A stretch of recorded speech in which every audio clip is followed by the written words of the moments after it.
I have a story about a mutant race of dog and rat people who summon a portal to hell with the power of rock and roll, and it's Canadian. Ooh, how sexy is it? Oh, Ethan. It's I've got good news for you. Sexy. All right, I'm in. That's good. We can use that.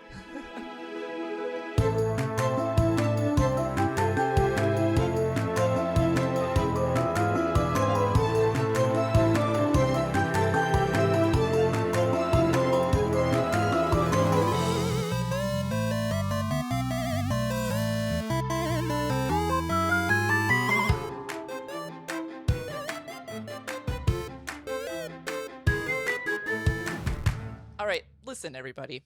We're all feeling very sad right now because of the state of the movie industry and Hollywood and TV shows. They're all soulless, passionless, cheap garbage. Am I right? Yes, I'm right. Yeah. Welcome back.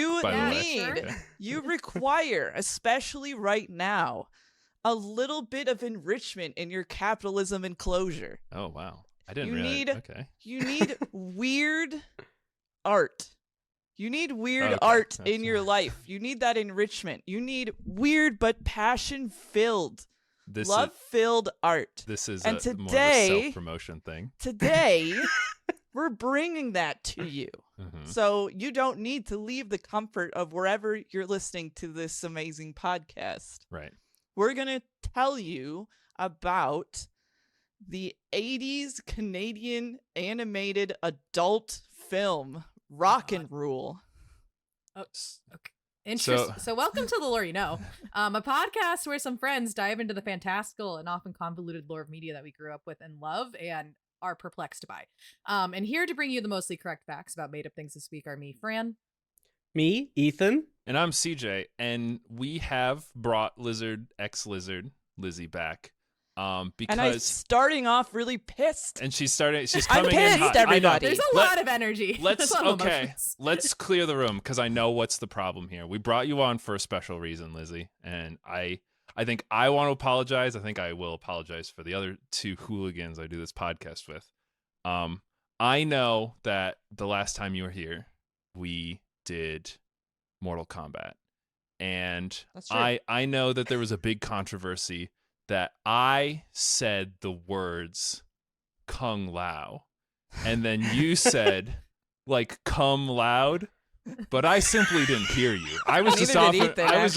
All of us were off in our own world, and then I repeated my joke. You repeated come loud.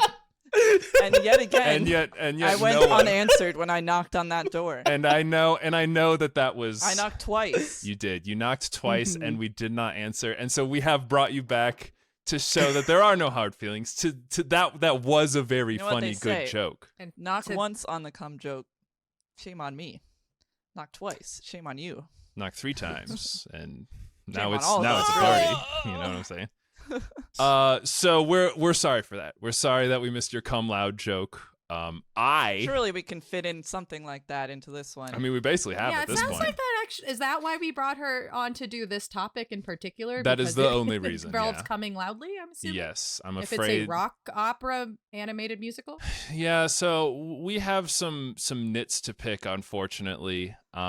I did tell Lizzie it was a rock opera. It feels like a rock opera, but unfortunately the definition of a rock opera is not an opera with rock music in it. It's correct. A rock album made for opera style setting. So like Pink Floyd's The Wall is a famous example of a rock opera. This feels like a rock opera. Okay. But it does. It's not one rock band that made this. Not one rock band could make this movie.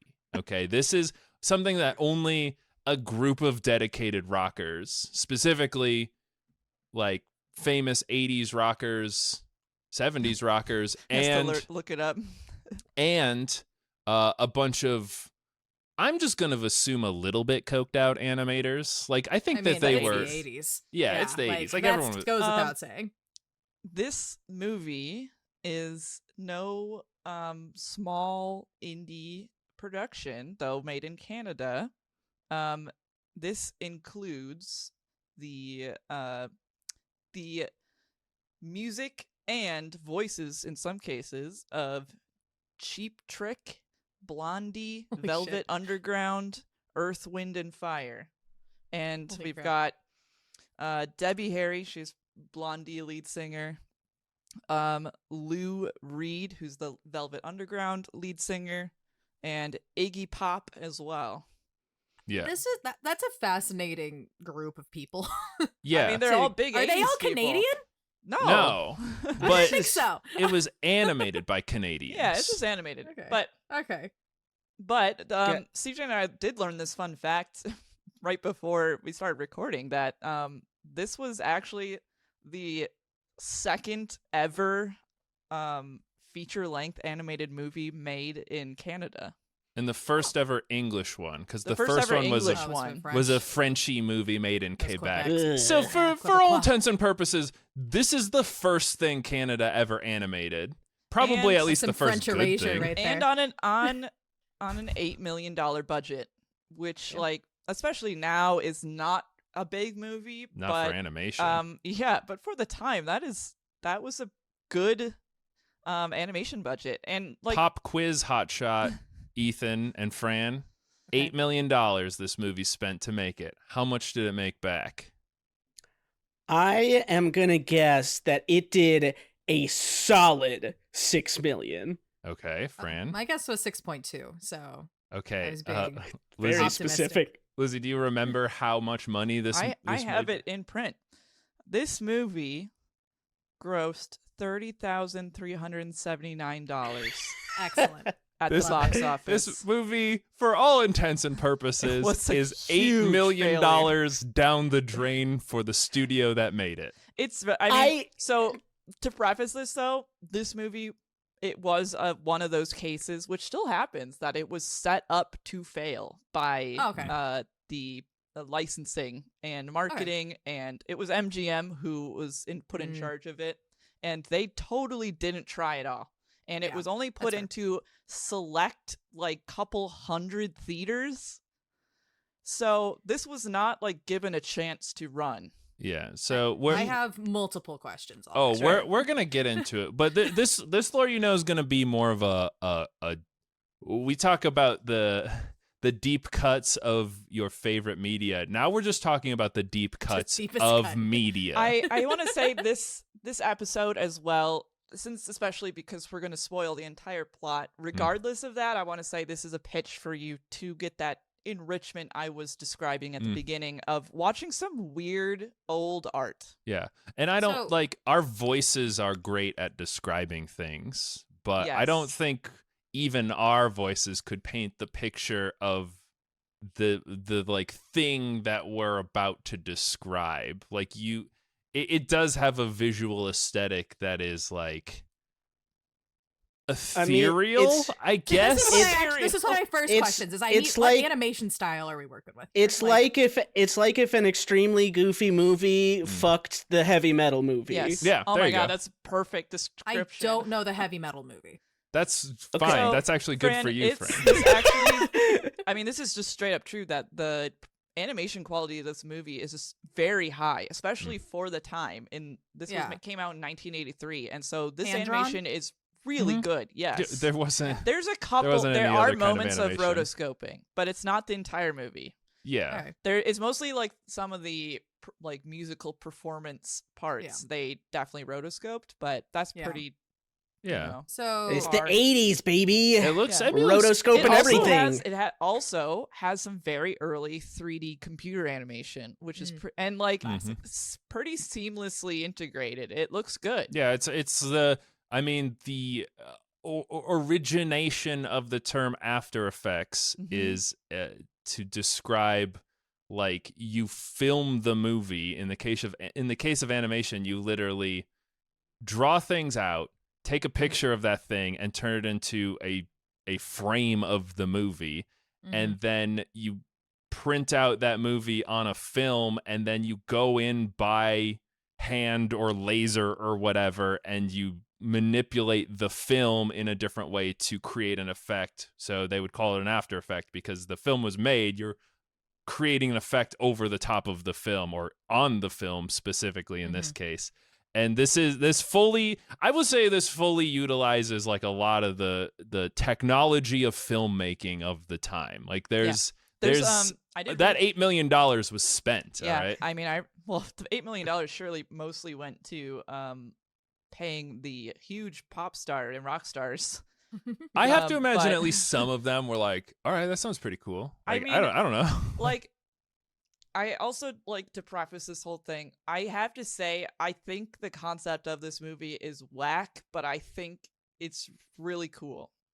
All right, I'm excited. I think the other thing to be said is that no way could they make this today.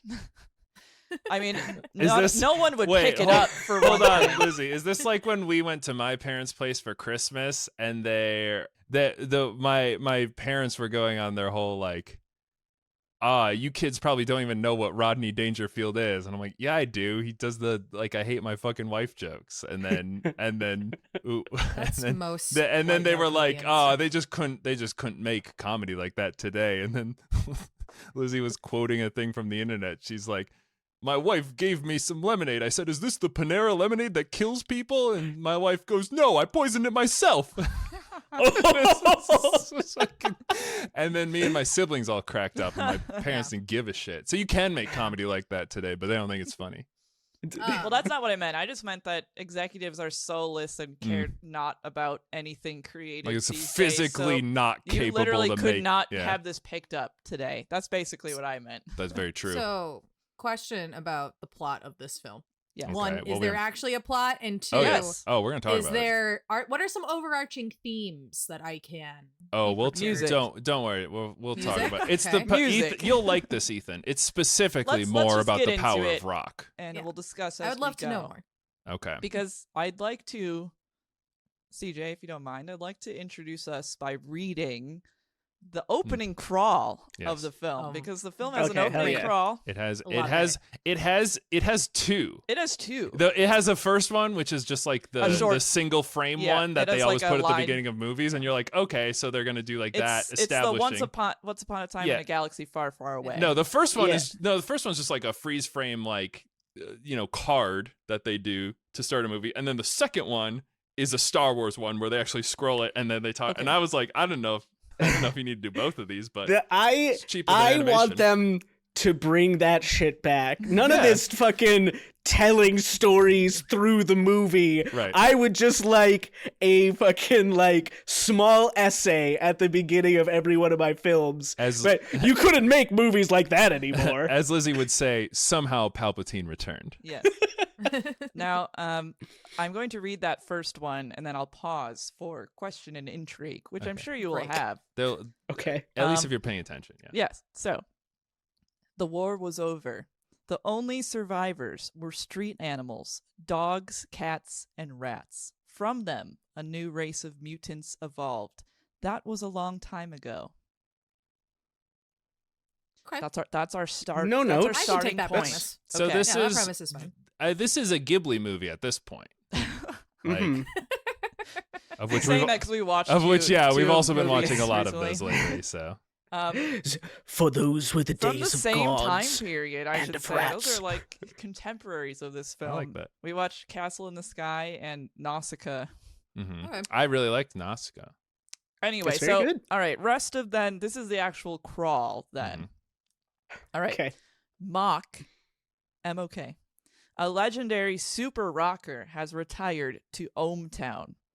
There, his computers work at deciphering an ancient code which would unlock a door between this world and another dimension. Obsessed with his dark experiment, Mock himself searches for the last crucial component, a very special voice. Okay. And that's our opening crawl.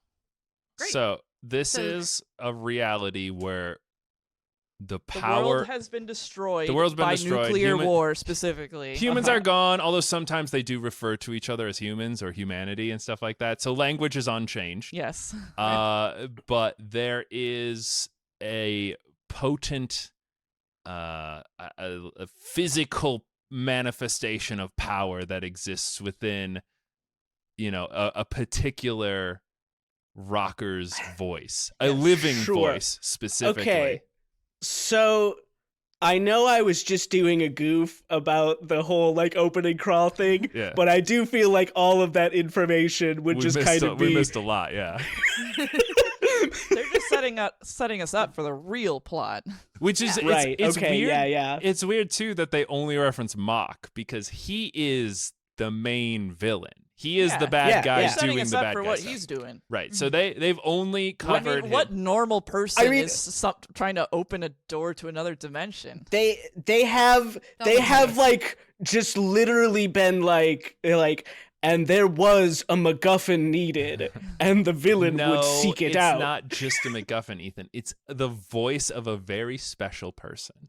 And we're going to find that person right now in this establishing shot.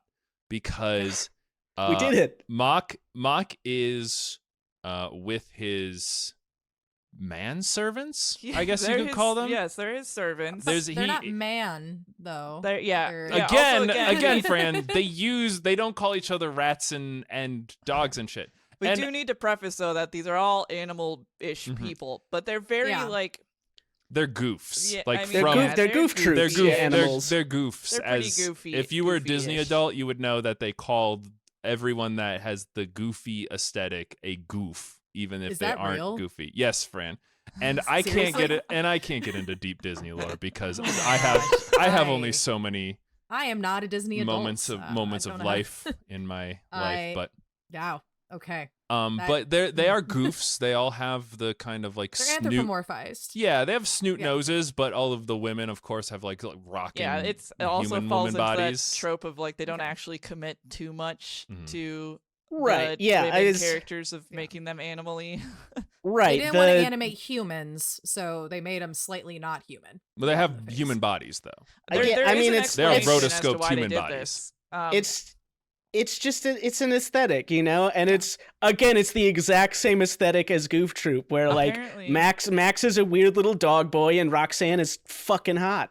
I hate to break this to you, brother, but people think Max lust is hot too. after Max in a Yeah. way That's that true. I But can't fully describe.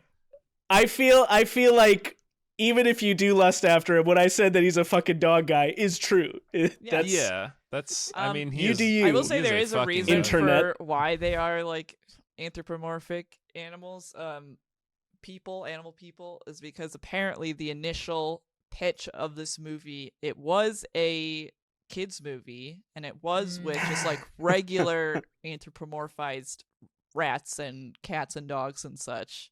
And then somebody convinced them along the way to make this an adult animated film, and then they were like, well, I guess we'll sexy them up a little bit and make them humanish. And they did it too. I'm scared and intrigued about what will make this film adult. Don't worry, Fran. The we'll get into didn't it. exist back then, so I don't know if we're like R or NC-17. This movie came out on the cusp of people being like, we should make the movie picture. Yeah, absolutely. No, I'm imagining like Ralph Bakshi in a dark cowl, just we're very close to that. Yeah. A lot of people actually falsely attribute this film to Ralph Bakshi, actually. But that is incorrect. Right. Yeah, of course. He had no involvement. He did not. So our three men servant whose names I couldn't be fucked. They are. I'll tell you. Their names are Toad, Sleazy, and Zip. Yeah. Those are so good. Do you remember their Such names? Their like last names? They're the like whatever brothers. They're the roller skating Schlepper brothers. Yeah. So they're all on roller skates for some inexplicable reason. They're the fucking 80s. They are like I guess they're roadies. Out of roller disco. So there's that. But they are going to be the sort of penultimate bad boss because they work for Mock, the main villain. They are his butlers / bodyguards / roadies, and one of them is driving him around, and we get a lot of plot at the beginning because again we had the opening crawl, and now we have to get right and then you into get thrown a lot at you really quickly with Mock driving around in his car through town. Okay. So with one of the boys driving him. So I loved all the exposition at the beginning. Yeah, it's great, and but that's great format for us too, because we can just say it and then we can goof around for a while. It's awesome. So Mock is talking to his AI computer that he has. He has a supercomputer. A supercomputer who has been running the numbers, and he is attempting to open a portal to another world, as we previously established. Yep. And the computer is saying that the only way to do so is to find this perfect voice that would create a frequency that would harmonize with this like key. It's the Armageddon key. The Armageddon key, which is a algorithm, I think, that they made. It's a spell, I should say. This computer is preparing a spell for him. And by the way, Mock is known. One of his stage names is the Magic Man. His full name is Mock Swagger. Do you get it? Yeah. Do you get it? We weren't gonna say that yet because they haven't revealed his face. Well, they say he's cloaked in shadows for the first 1/3 of this movie. But yeah, his name is Mock Swagger, and he is designed to look exactly like Mick Jagger. He is, but weird. Yeah, beautiful. Lizzie was like, he doesn't look like Mick Jagger. Humans don't look like that. And then I pulled up a picture of Mick Jagger, and then she's like, oh, okay, he does look like that. No, it's a frightening creature. He does have the moves like Jagger. He's the #1 super rocker in all of the world. Another thing that the computer establishes right away when he's talking to it is that, like, he asks the computer for like a status report, which he intends to be like computer status report on how, my dimension door thing is going. Mm-hmm. And the computer instead starts to be like, your album sales are down, man. They're not going good. And he's like, shut up. He's like, I hate you. Why should I make you? So it's established right away that, like, he is a super rock star, but, like, I guess his album sales are down. They're down. Again, he was the #1 rocker, and then they went down. So it's like he seems to still be #1. It's just that he's not doing as good as he once was. Well, and he like later in the movie, it's inconsequential, but he like sets up a concert, and then he was like, my concert wasn't entirely sold out, and like that's like a big sticking point for him. So he's very very, very egotistical, and it has to be like the best of all time all the time for him. The GOAT, if you will. Yes.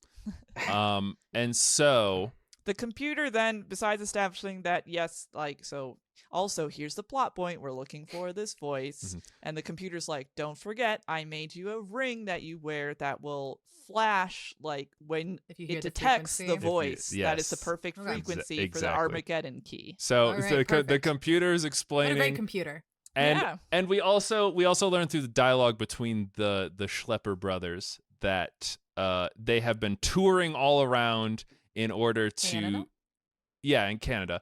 It's this destroyed world. They're also definitely in America. Once was America. Specifically right now they're in Ohmtown. And the Schlepper brothers are like, oh man, we've been touring all around. We haven't found this person that you're looking for. But he goes, no, we're going to keep looking. And they're like, all right, whatever. We'll go to one more show tonight. So he's been like going around to like different dive bars and shows and stuff to try and find this perfect voice. That is when we cut to our protagonists for the movie. They're a ragtag 4-unit band that they don't have a name. I just realized they never have a band name. They don't have even better. They don't have a band name. It's so punk rock. They consist of a drummer. Liz, you're gonna have to do the names for the drummer and the bassist. I don't remember their names. Dizzy the drummer. Dizzy the drummer. Yep. So beautiful. Stretch the bassist. Can you tell what? So can you, Ethan? You're good at character design. Can you tell me what is probably unique about Stretch? I would guess that he's very like stout. Would be my. So Stretch is like a long, skinny bassist. And he's very like Shaggy to me. Yeah, beautiful. He's very goofy. He's like the he's like the best friend guy from a Goofy movie. I'm just gonna like relate all these characters to the Goofy movie. To the Goofy movie. That's wise. So he's like the like cheddar. He's got the spray cheese and stuff.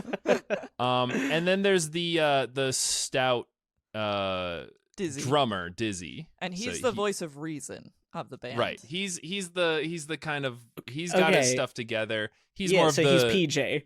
Yeah, he's PJ. Yes, that actually is.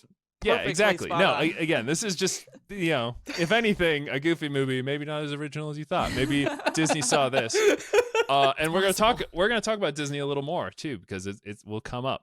But the main protagonists are the lead singer and guitarist of the band, Omar, who is again also a bit egotistical and about himself. I mean, he's the front man. He unlike the other two does not have like a cartoon body. He has like a sexy human man proportion body. But he's got just a big fucking rat nose, a big schnoz that just sticks way out in profile only. And then and then also there is Angel, who is the keyboardist and also lead singer. Yeah, that's up for contention. Yes. Because as we learn in this establishing shot, they're getting ready to go on and perform, and Angel is like, Omar, if we do one song, we'll do your song, obviously. And he's like, yeah, obviously. He's like playing his like future guitar in the background. And then, but she's like, but if we do two songs, the second song will be my song. And then he goes, yeah, sure, he's like whatever. Clearly not listening. Yeah, he's like, whatever. Classic dismissive. Yeah. This is again at this point in the movie, I think it's important to bring up a important thing that we saw when we researched the movie, although you probably could have figured it out by this point in the movie. There was no script, quote unquote, for this movie. No, there was a very bare bones script. I think it was a more vibe based, sort of how we do the podcast, a very like feelings based. What are we going to talk about? So they're like, they definitely do scenes where they were like, this is what needs to happen in this scene, go for it. And then they're just talking back and forth because there is not a lot of coherency between every line that's coming in. Yeah. And you can tell, like right at this point, you can pretty much figure that out. Yeah. I'm surprised they were able to get all the voice actors in a room together and then record it. Well, yeah, as a conversation. They figured it out. You had more time in the 80s. Yeah, right. There wasn't video games to play and do like that. So what's the rat's name? What? Oh my god. So I'm Googling this other thing to try and figure out this dumbass rat's name. I see it on the screen. You're not ready for what has come up. And the first result I got from the good old fandom.com is Omar's race speculation, because he's a mutant rat from the future, so I guess we need to speculate on his played by race. a white guy, so... But then I got the second result, which is his full name, which is apparently Omar Quaalude. What? So I guess his name's Omar Quaalude. I think that sounds like it's an attempt at a pun that doesn't work. It doesn't exist, yeah. I think it's Mylar. Mylar? Yeah. All right, I will believe that. So the he's not like their manager, but he's like the owner of this club that they're playing at. His name's Mylar. Okay. He looks like a disgusting ratified version. He looks a little like Mickey Mouse. Mickey Mouse. He's supposed to be. I think he's supposed to be like the music industry guy, because he talks like this, and he's like, "Hey, how you guys gonna make me some money? I'm trying to do a record deal over here. Oh, what are you guys gonna play?" He says my favorite line in the whole movie. He goes, "Fabuloso." He's like, "Oh my god. Hey, you want to sign these guys up? Fabuloso." That's exactly right. I've been saying that all day. So they go on stage and they start playing their song, and it's a crazy rock song. Omar is clearly like, rock star energy, lead rock star energy, jumping around the stage, throws his guitar around.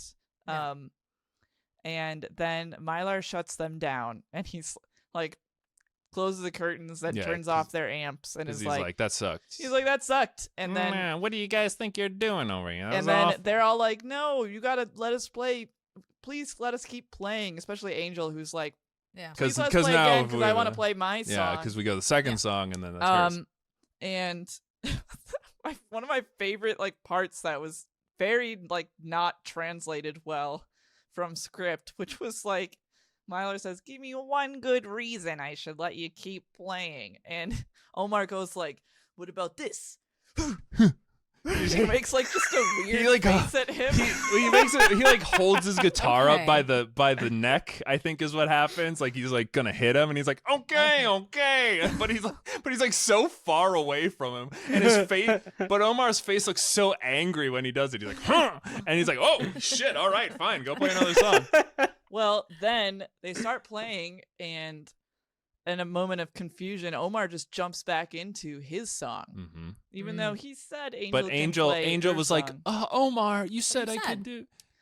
So then Angel just straight up interrupts him and starts singing her song, and Dizzy, voice of reason, the drummer, just is like, okay, switches to Angel's song beat, and then Omar, pissed off, walks off the stage.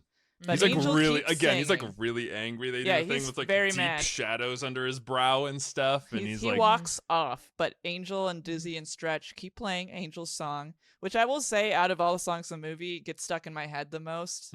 Well, it does come up again at the end, though. Yeah, it's like the theme of the movie. It's kind of the theme song of the movie. But okay. so they're singing this, and this entire time, Mock has been sitting in the back of the theater, shrouded in shadow. Of course. And Mylar even came to talk to him and try and schmooze him over. Fabuloso. And then he's been just sitting there, tapping his fingers one by one on the table, and then Angel's singing in the middle of her song, which has words. She just starts doing the thing where she's like, yeah, she does. That's from The Little Mermaid. She just does basic chords, basically. Right. And then but when she Mock does it, lifts up his finger and sees that the ring is flashing to indicate that's the voice. Of course. So he wants to open a portal to another realm. And he does. He also does the thing where he just starts going. Yes, he slow claps for her in the middle of her song. Yeah, in the middle by the of way, her song. Not even at the end. But so he wants Angel to summon a portal to another world. Interesting. So he, and then also Mylar is like, oh, you like them? Oh, yeah, they're the best. He's like, yeah, I'll sign them up. It'll be fabuloso. He also tries to cut a deal with Mock, and he's like, what do you say? You and me will partner together, prophets? And he's like, Mock's clearly already not gone. acknowledging he leaves. He's got other plans. He has other very he knows who his diamond in the rough is. I'm just a sleazy rap producer, but I've always been saying, what if we put the babe up front? Could be a good idea. We could sell records. I think again, the speculation is the rat is like Disney, because again, this is like a counter movement thing to. Disney hasn't hit the Renaissance yet. They are starting. And a lot of what they're putting out is trite garbage. And they are, and this again, this intersects with Ralph Bakshi, because his whole thing was well, the animation industry is dominated by Disney, and what they're doing sucks now. Yeah. And if that's all animation is going to be, then this medium's going to die. And so that's why he did his stuff. And that's probably why these guys did their stuff too, and why they put a reference to Mickey Mouse in there being a little greedy douchebag. And then and that's to give some credit. That's probably why people misattribute this to Bakshi, that and the rotoscoping that happens. But no, this is its own thing, and these guys had their own story to tell. Well, so continuing from there, Mock actually just like leaves, and we get like some quiet afterthought moments with all of the band members that are definitely scripted. Yeah, I'm sure. Well, so like Omar is off like brooding by himself. Yeah. He's mad. He's mad about because that, I guess. because the girl didn't do what he but like said she didn't she do read what his he mind. she didn't do what he wanted him to do, but what he told her she could do. Yeah. Mm-hmm. Well, so she, Angel and Omar have actually a moment of like reconciliation.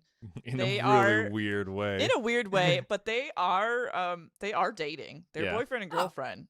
Well, at the very least, they're fucking, which we see in the next scene. Yes. But Oh God. Nice. Well, so Finally. basically, the whole scene is that Angel's like, "You said I could do a song," and he's like, "You were good. "Yeah." He's like, "You were You good. did good. What do you want from me?" He's like, "I want everything." He's clear. Yeah. So like the main thing that I understand, it's like I think it's kind of hard to put together, but It's I really hard to understand put that together. they are trying to put together that these two people are together and they like each other. However, they are both competing separately They're very at this self-involved. point to be like a star. Yeah. And Okay. it just, Right, but yeah. like, and that gets in the way of each other. Mhm. Right. And yeah. that's no. never reconciled, by the way. No, it kind Omar's of is just- at the end. He's just kind of like, I really want to be, the one on the front. And she's like, well, I'm actually good. I don't know what to tell you.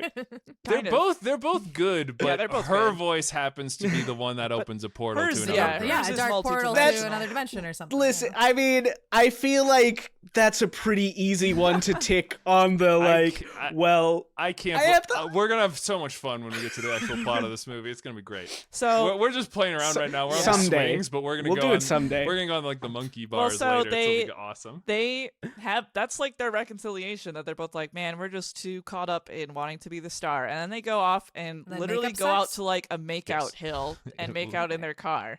Mm-hmm.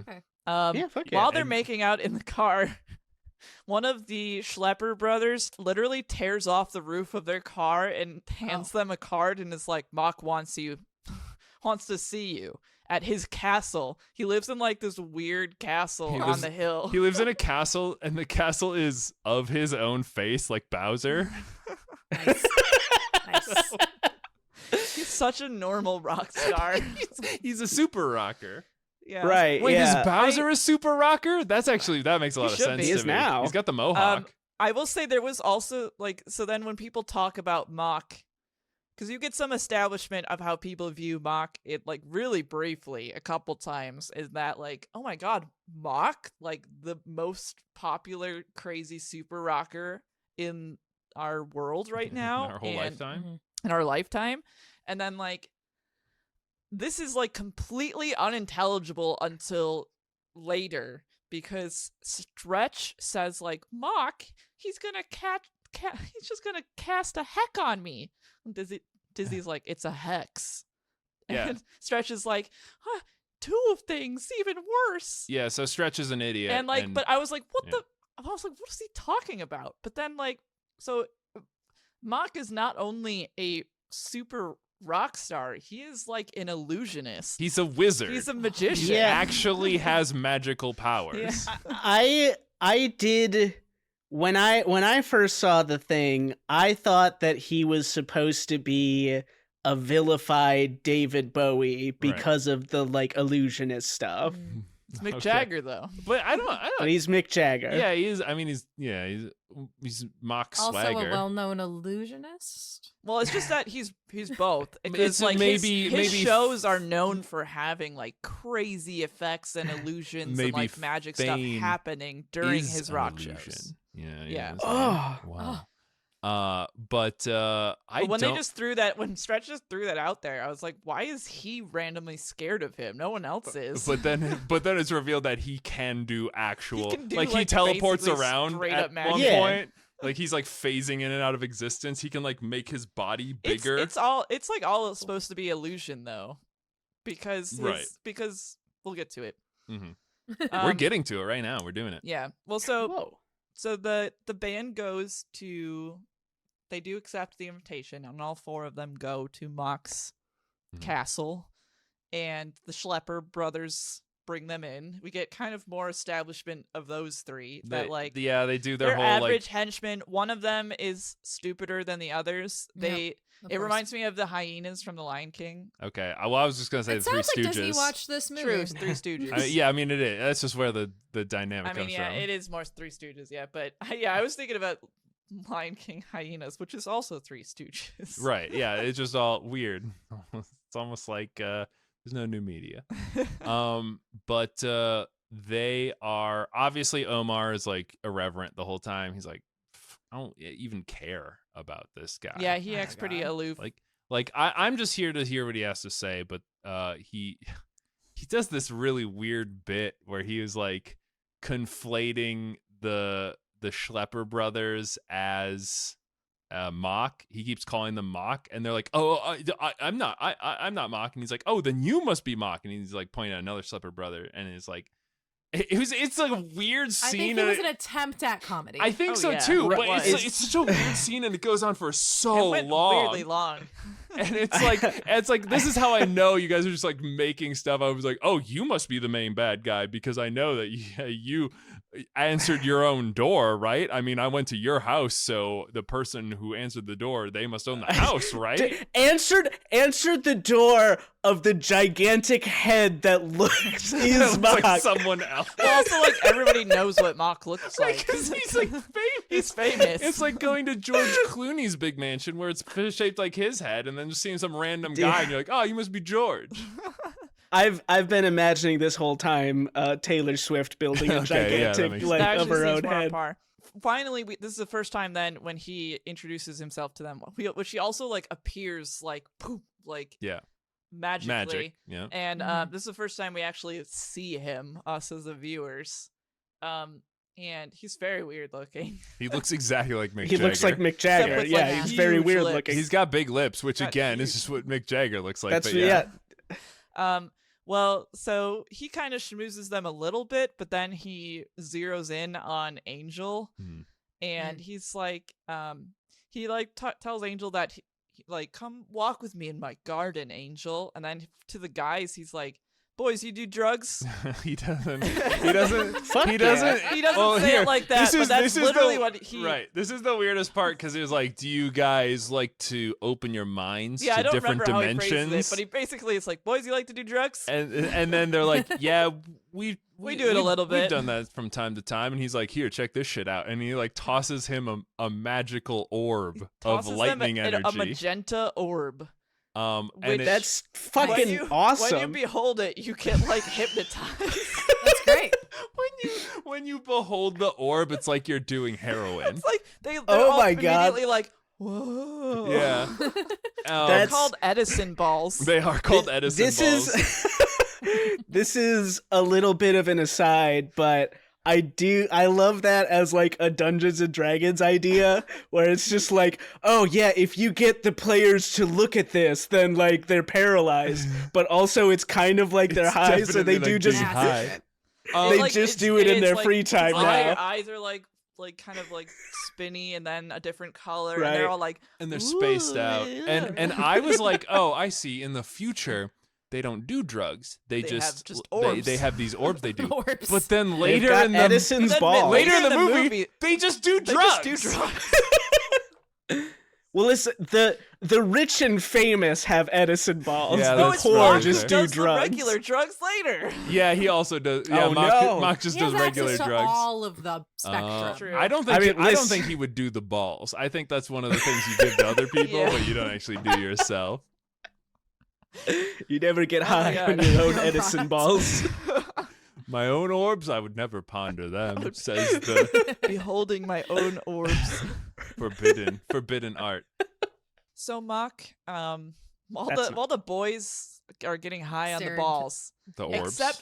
Except Dizzy, who like immediately is sussing this out as he's like, something's not right here, and he like refuses at the Edison ball and then kind of like sneaks away so he can follow. Dizzy doesn't do hard drugs like orbs. He doesn't do orbs. I mean, he'll observe a cube every once in a while, but the orbs, Spheres, No, I mean, let's be clear. Like, even if there was no like secret plan in the background, this is absolutely like, oh my god, my friend and bandmate is going to get Harvey Weinstein. Like, I need to do something about this.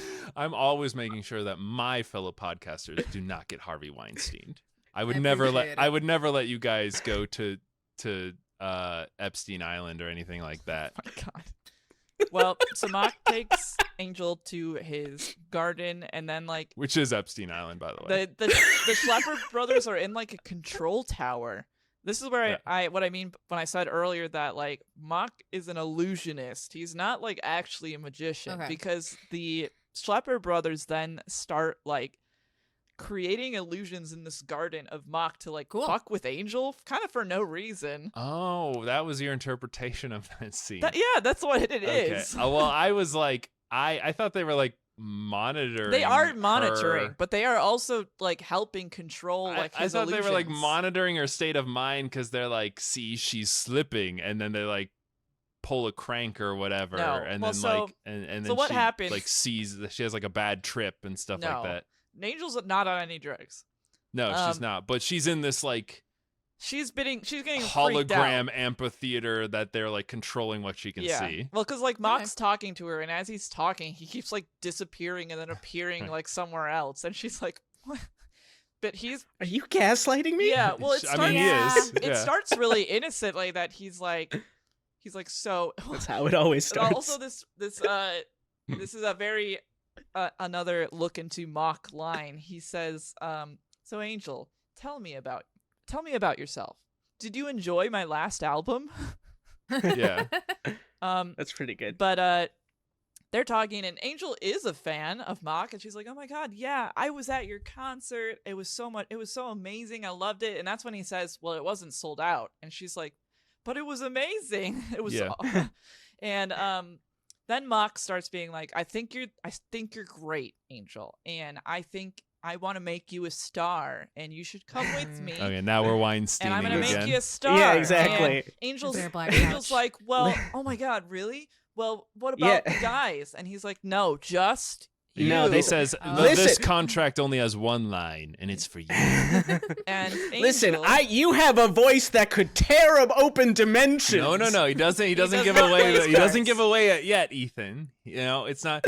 It's and the way. Okay, I can't. The way it's given away is like insane. But whatever. Anyway, so Angel is very much like, well, this is really generous, but I really can't accept because I really want to be with my band, so I can't accept a deal unless it involves them. And this is like this is a message to any creator out there. No foreshadowing or anything, but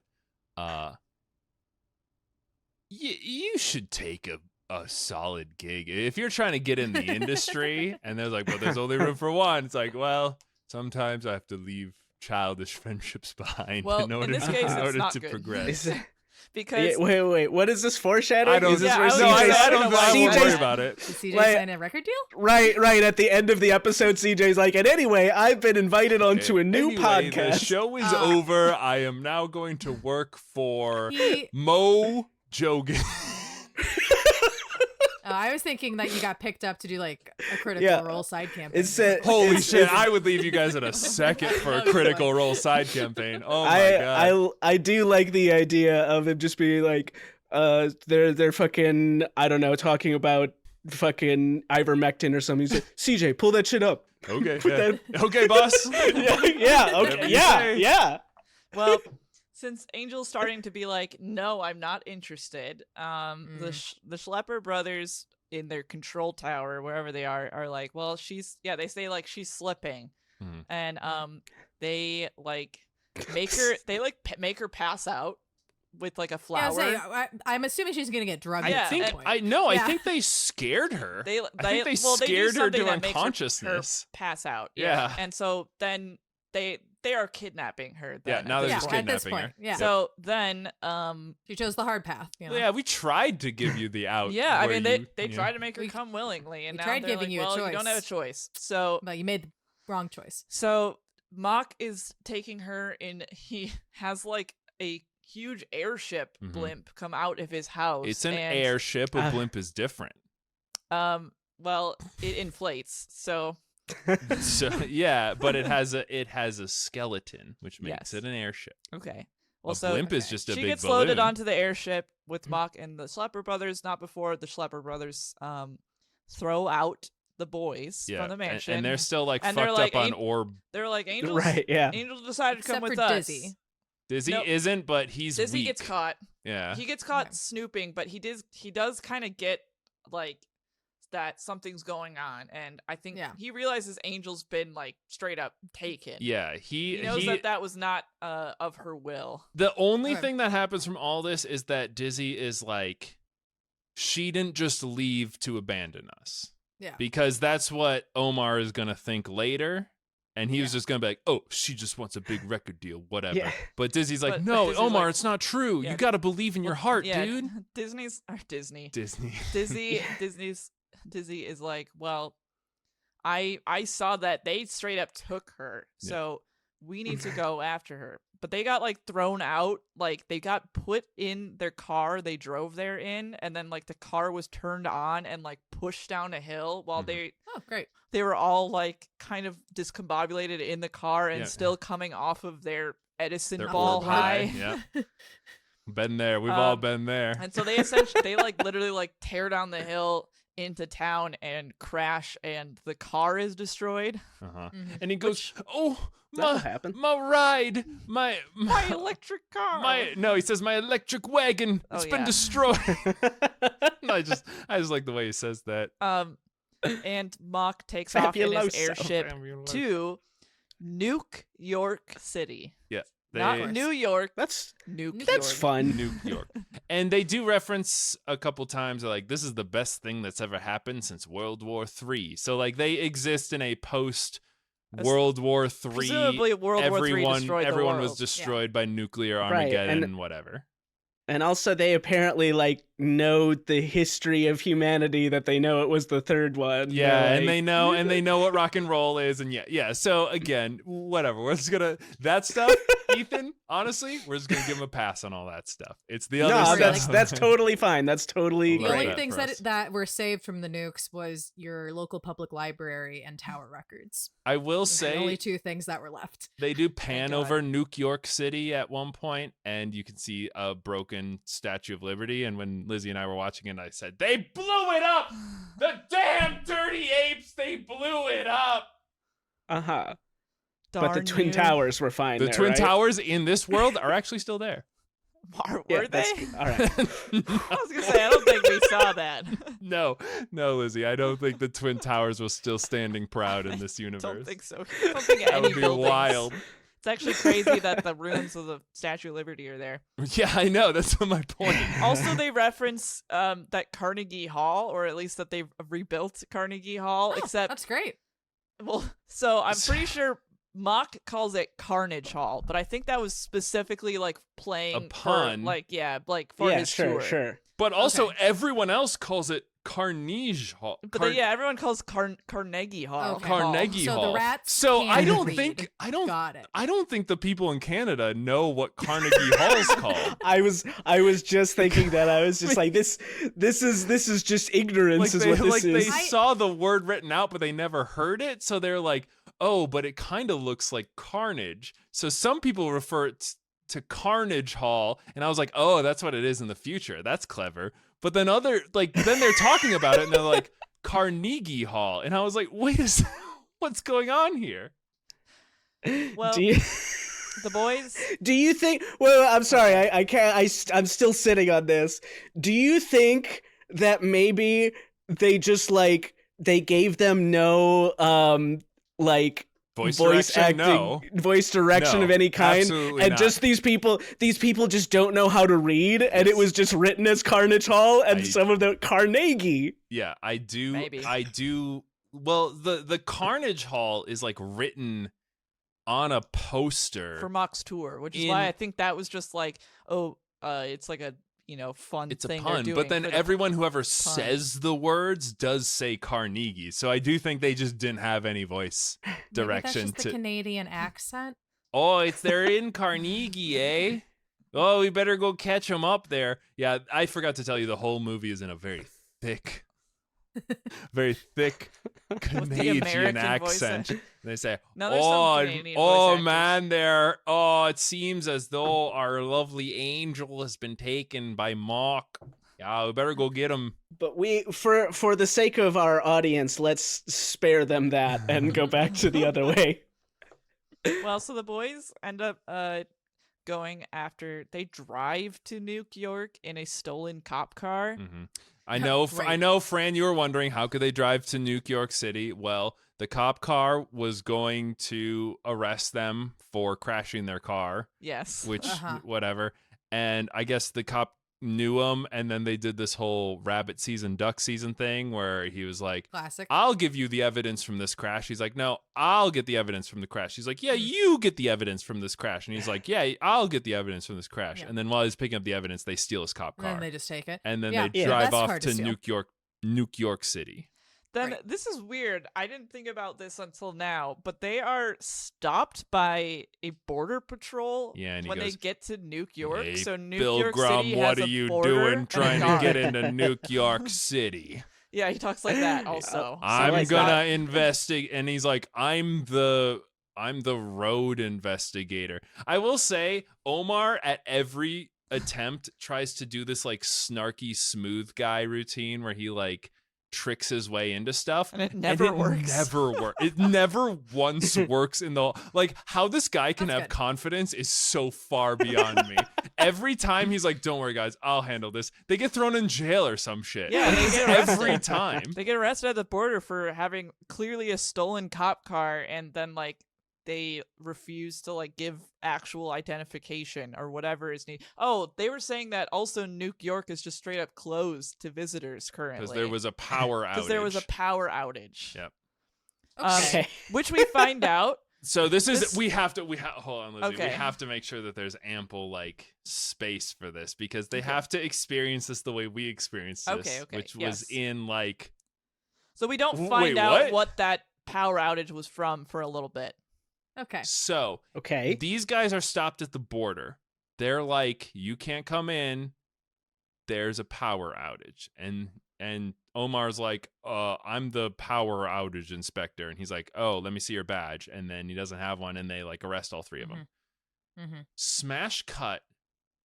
We get this montage of demonic imagery and like static electricity and like sexy women and like love it devastation. Did the sexy women cause the power outage? So what happened is Mock wanted to do his plan where he summons Satan or a is demon, that what he's summoning through or the a dark demon, portal? or it's a demon. It's a demon. He wants to summon a demon because, as we're learning, he is so angry that he's not doing as well as he used to do. That he wants to summon a demon to kill everyone from hell to kill everybody in the world. Yeah, so that's what he's doing. That's his motivation. And that's this very strange motivation. And this key portal to open another dimension that Angel has to sing is a like chord progression. Okay. And she has to sing it. And when she does so, the portal will open, demon come out, kill everybody. Mock is happy. Okay. Mm-hmm. He won't die. They did this off screen. This happened elsewhere. No, it did not all the way. This like montage that we saw is all we got from that. Yeah, but it didn't happen all the way. It started to happen. We learned that Angel sang the song, summoned the demon. It blew up Carnegie Hall. It blew it up. It blew it up because and it created a power outage through the whole city. Oh, yeah, sure, yeah.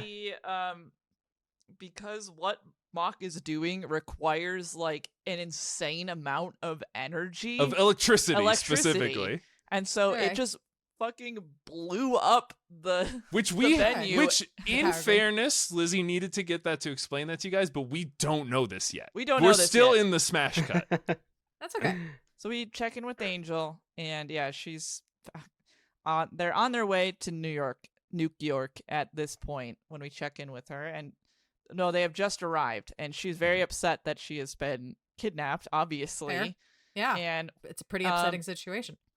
She is hanging out in this room that she's locked in, and suddenly she's just a prisoner at this point. Yeah, suddenly descending from one of the vents in her room is this giant woman who turns out to be the sister of the Schlepper brothers. They have a fourth sibling, which is their sister, whose name is Cindy or Cinderella.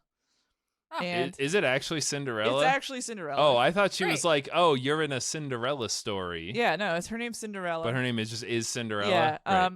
And she's also on roller skates. Yep. And a very short skirt where you constantly see her underwear. Her asshole. And then she right has a tattoo on her butt. Yep.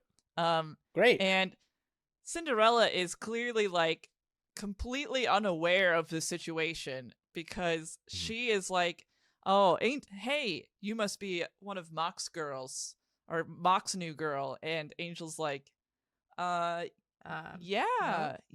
No, Angel starts to play along. Yeah, Okay. she plays So she along, figured but out? she's very again, confused. Yeah, in the script they were like, you are pretending to play along, and she's like, yeah, sister. Well, yeah, I think it works. You know how I am. Well, so because Cinderella starts being like, yeah, the men are trying to keep you in, huh? Away from like From all the boys. all the boys outside, and she's like, yeah, you know how they can be. And she's like, oh yeah, my brothers don't like to let me go out and dance. That's all I want to do is go to the club and dance. All I want to do is dance. Which is, then she's like, but it's okay because I go out every Friday anyway because I know how to get out of here, which is through the ventilation system. she's like, do you want to come with me?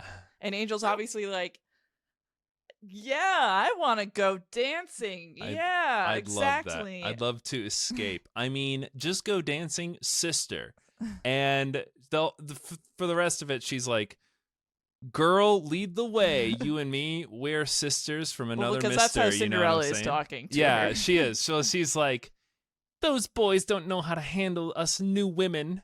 You know, we gotta go out and dance. And my brothers are always warning me about guys who don't want anything but my tight little girl ass, and let's go find those guys. You know what I'm saying?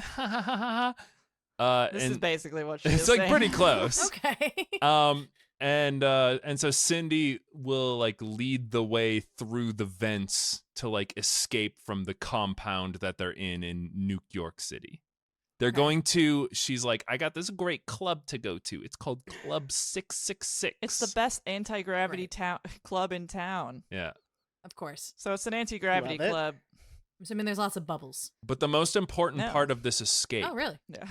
Yeah, there are. I mean, it's lots. Not really. No, it's a There's lot lots of like strobes and hanging out on the walls. You're just like, everyone's like on different parts of the plane, like upside down and on the side. But the most important part about this escape is while Angel is escaping, she's going through the vents like Die Hard style, and she goes over the room where Mock is talking to the computer lady, and the computer lady is like, he's like, what happened? We sang the song. He's like dressed as like a weird like he's got like a scientist hood. He's got like goggles on. If that makes sense. Yeah, he's got like science clothes on. And he's like, what has happened? I thought that if she sang the song, we would open the portal and bring forth the demon. And the computer's like, the city has insufficient power in order to summon the demon. The demon requires the song, but also a great deal of electrical power. The only place where this amount of power could be generated is in Ohm City, a place that has beans. A place that has a unique power plant that creates more Okay. energy than anywhere else in the whole world, which is, I guess, where it got its name from.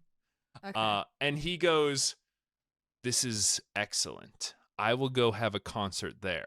Computer. I already have a giant head there. This will be so yeah, easy. were they not just there? Yes, that's where they started. That's yeah. right. There's Then why did two they go to places. New York? There's two places in That's this. the place to have a concert. That's where they had the first concert. I think hometown is implied to also just be like, kind of a random Ohmtown is like your hometown. That's where you're from. That has a hometown. concert every once in a while. But Got New it. York City is Right. where, like, you know, the big city. It's That's also where where stuff Mock listen, retired to, though. I guess he said he Right, had one yeah. more concert that he had to do, so Well, I so assume it was there. also what is revealed that Mhm. Angel. Well, so this is also where the Angel computer, learns. Oh my God, he's summoning a demon. He wanted to use because she didn't know. She was like, "Oh, we blew up that whole place." I guess it was because I sang a song that summoned a demon. The demon blew up the place, Except it didn't but it get didn't all have the enough way power out. to manifest totally, and so it just Yeah. like killed a bunch of people at the venue. It just exploded. Oh. And then the concert was over. And the computer goes, if you want to summon the demon, you will have to sing the magic song with the voice at Ohm City Power Plant. And he goes, yes, this is excellent. Tell me, computer, is there anyone that can stop my plan? And the computer goes, Good thing to ask the AI. which is fine. Yeah, it's good. Yeah. How And could then- my and plan then- Let be me ask ruined? ChatGPT real quick. Let me know ahead of ChatGPT, time. Is there anyone? Is there anyone who can ruin my plans? No, king, go off. There is but one confident but useless male No, who you're could stop you. so off, Ethan. You haven't even learned the theme of the movie yet. So the computer is like, calculating. Only one voice, one heart, one soul can stop the demon. And he goes, Okay. Who is this? Okay. Who is this one voice? Who is this one soul? And the computer goes, No There one. is no one who can stop the demon. And he goes, Okay. nice. Nothing can, no like, one can stop my Technically, demon. that could happen, except there's nobody who can do it. So great. So Okay. we are good to go. However, weird Ethan, you emphasis- don't even know what it's gonna happen Weird yet. emphasis from the computer when it says that. It Huh. says no one. No one can stop you. Yeah. No I- one. I will be No at this. I will one be can stop surprised you. if this is like No, out it's- of left field at this point. No, it's very funny when I I love say, that the Ethan, you computer don't know talks what's in going riddles. on when you actually don't know what's going on. And then when I say, Ethan, you don't know what's going on when you know exactly what's going on. That's my favorite little bit that we do. I love that the computer Okay. also just talked in riddles. It was like no Yeah. one. No, And then it was like no one can that will stop make the my demon. master happy. I've told it everything. Yeah. Everything in perfect context. And so Mock Swagger's like, perfect. No one can stop my plan. And I know exactly what I gotta do. I gotta do a second concert And go in to Ohm City. Mhm. And let's go make it happen. Chop chop. And so they Sounds like there's a large lack of media presence in this particular society, considering a lot of patrons of his previous concert died. they did like Yeah. a news. yeah, like, that's how we're revealed what cut. happened was in like a Yes. news I mean, We reel. learn what happened through I like a don't- news how- reporter. How many people do you think would have to die at a Taylor Swift concert for people to not go to the next Some one? I people think it died was- at Because an we know Ariana it's concert. Well, it's Travis more than Scott one. has already We know done that. this, Yeah. and it turns out doesn't fucking People matter. die He's at gonna keep doing his concerts, and concerts. I I so- do think that only like 3-ish people Not died a lot at of the people last died. concert. It was just that the entire venue was like destroyed, and Right. then there were people. They like showed people selling like "I survived a mock concert" shirts. Right. So, So, like, it they're like still into immediately it. went capitalist, and they were like, Oh, okay. Yeah. All right. So Glad capitalism's alive and well after World War III. Yeah. so Mock gets all this information, and he's like getting ready to go to back to Ohm City and like do another concert there. But again, all this was revealed while Angel was escaping. So Okay. Angel escapes with Cindy, and the two of them go to Club 666. And then the whole time, Angel's like, "How do I get out of here without hurting Also- this girl's feelings?" Because she's Also- like obviously pretty like.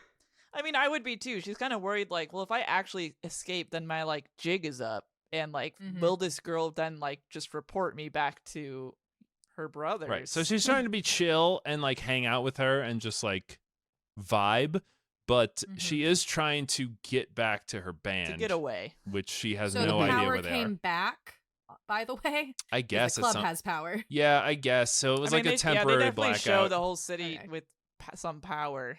At So- least Alright. some. So now we cut back to the boys. They're at a tattoo shop. They've been bailed out of jail by Dizzy's aunt, who owns a tattoo parlor. It is in New York City. It is so jarring because the last we saw them, they were getting arrested. And then we went. Don't worry about pacing. We went and we did this whole scene with like all the exposition and stuff. With Angel and stuff. And now we're just back with the boys. And I was like, wait, did I miss something? But don't worry. They explain it immediately right away. They're like, Dizzy, you're so lucky that I live in the city and I have a successful tattoo parlor. And I was able to come bail you guys out and come bring you to my tattoo parlor shop because I am your aunt. And so we just get all that at once. Solid. So that's good storytelling. By the way, the tattoo parlor artist is actually Catherine O'Hara. She is voiced by Catherine O'Hara. Love it. She is actually she just wanted to be in this movie, I guess. I really don't know. She was like this company went on to do stuff for Beetlejuice though. Yeah. So this was the first. So this might be different than how things work in America. Because in America, if you fail financially, that means you don't deserve to have anything. You should be trash. You should be destitute. You're trash, and we'll throw you away we'll throw you in the garbage. But in Canada, a lot of these especially the early animation films, were actually funded by the Canadian government to make more Canada art.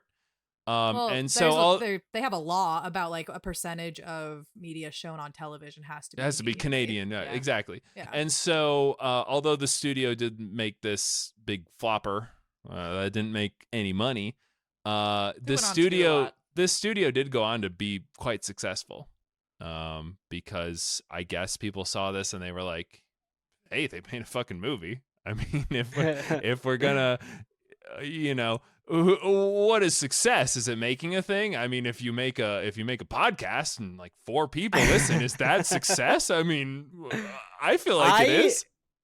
I feel like, and I've been thinking this the whole time, that this movie would be better served by just being a rock opera and not having any dialogue. Perhaps. I can see that. I think, like, I agree. Daft Punk style. I agree. Yeah. Yeah. I mean, yeah. I was gonna bring it up at the end, but yeah, you could just watch a better version of this. Watch Interstellar. But the boys are talking to Catherine O'Hara. I don't remember the aunt's name, but whatever. And it's like Aunt Edith or something. And they're like, we gotta find Angel. Like, we came here to find Angel. I think she's in danger. And can you help us out? And she's like, well, those Schlepper brothers, they have a sister, by the way. And she likes to hang out at this club because she likes to get down and dirty with the boys. I know. Try there. I know because I gave her signature heart tattoo on her ass that we've been seeing through all the shots. Because again, with her all of the upskirt shots of this big woman, this big powerful woman. Because again, the Schleppers are like big, strong cartoon boys, and so is she. Yeah. And she's also got that same shape, but then she's got a big, she's got a very slim waist, bosom, but right. Okay, tiny, yeah. So tiny waist. I was just about to ask because you kept just describing her as big. If she was, she's like a shaped. Dorito, Ethan. She's so powerful. She's such a big woman, but she is. I love her. I think she's like the best character. She is one of the better characters, I would agree. And so we learned that her signature ass tattoo, which we've seen through all the shots, was made by Dizzy's aunt. And that's why she has this information. So that's why she has all the intel. And so she's like, you should go to Club 666. That's where she hangs out and gets fucked by all the boys. And maybe you get some info on Angel. Maybe the lady that you're looking for, you can figure it out there. And so they go, okay, cool, let's go there. And so everything converges at Club 666. But this is so the whole time they were talking about all of this with their aunt, she was tattooing a guy. So there was also what was the tattoo, honey? It was a big booby mermaid. Yeah, it was a big titty on top mermaid of his bald head. Yeah, right on his fucking on his fucking yeah, chrome fuck dome. yeah. Great. And so like that guy leaves and then immediately goes to a payphone and is like, He calls the Schlepper brothers and it's like, hey, I've got some information. He goes to a payphone. I want that to be very clear. Yeah. All right, keep going, honey. He goes to a payphone, and he calls up one of the Schlepper brothers and is like, I've heard something that should interest you, and like implies that like he owed the Schlepper brothers, and so this is like, he says like, now you can call it even. And then he calls him Captain, I think. Yeah, well, because the guy is like dressed like a sailor. I guess that's why he's getting a mermaid tattoo. I don't know, man. It's so all unnecessary. Like it's completely. So many layers of like unnecessary. And then like, I don't even know how to describe. Oh, I'll describe it. So then he's like, your Captain, your sister. She's sneaking out to a club and she's with a dame that you might know. And these 3 boys, I don't know if you know who they are, but they're after her. And so I think they're going to head your sister off at this club. And he's like, oh, that's very interesting. Again, the Schlepper brother, like Doofus is from earlier. And he was like, so Captain, do you think that we're even now that because I did such a bad turn to you in the past. Now that I've told you this information, would you say that we're even? And he goes, let me think. And then he pushes a button on his phone. And then the intel guy on the other end. And then the sailor guy on the other end, who is getting a mermaid big titty tattoo on the back of his bald skull, gets disintegrated rayed from the phone. And through the payphone. And he turns into dust. And then he goes, I guess now we're even. And he hangs up. Why did he call him? That entire from the disintegration ray phone if he was trying to get even. That's a piece of hardware. Just don't use that, my man. That entire scene was so random and it was so weird. I mean, I guess it was to make the Schlepper brothers more evil, but like No. I know exactly what happened here. It was that they had no fucking script for this movie, and so they were writing it and filling in the plot holes as they went. So they were like, guy. Well, so they meet up at this crazy club, and then they were like, how did they know that they're gonna be at the club? And that's how they know. But how did they come up with the disintegration thing? That's what I don't understand. I mean, I feel like the dialogue happened, and then they sent the dialogue to the animation team, and the animation team didn't have any notes of what was so supposed they just thought to it was happen. that. Did they think they were having a face-to-face conversation and then they shot him? All right, so we're going to Club 666. This is where we get the like artistic psychedelic shots. There's like again Club 6 wild club. Club 666 is anti-gravity club, so everyone's on the walls and everyone's ceiling. wearing like no clothes. Yeah, they're all just like dancing. And they're like fucking. Okay, so a very different kind of orbs. They're very good, Ethan. And they're all just like hanging their pussies out and stuff like that. And then, the Cindy and Angel, they both get there, and Angel's kind of like looking for a way out, but Cindy's like, "Oh, hey, you should meet so and so. Oh, hey, these are my buds." Like she clearly hangs out here a lot. And then the boys show up and they're trying to find Cindy, but the only thing they know about her is that she has this tattoo on her ass. Because Catherine O'Hare, their aunt, was like, sorry, I missed some context. Dizzy is this like stout rat boy. His aunt is like similar, but she has an eye patch on one eye, and then she wears this like monocle like jeweler's lens on the other eye she can tattoo people for when she's doing tattoos. Yeah. And she's like, I don't know what Cindy looks like. All I know is the tattoo that I tattooed on her asshole. So you have to find that. And we have this really funny scene of all the boys. They're like dancing. They're all dancing and they're checking out all the girl asses to try and figure out who's got the tattoo that they're looking for. Right. And it's a pretty normal club scene, honestly. Yeah. And so they're getting slapped around and like pushed around. But then eventually Dizzy's like, I found her. She's with Cindy. Stretch finds her. Stretch finds her? Yes. Okay, either way. The two of the background boys find her. They go grab Omar. They're like, we got to get her. And they see Angel as well. Yeah, Angel's just there. And so they were just trying to find Cindy to get like intel. Right. But they find Angel and they're like, oh shit, Angel's here. So they're going to try and get Angel. But the sailor guy from before who got disintegrated tipped off the brothers. And the brothers show up. So the brothers are here too.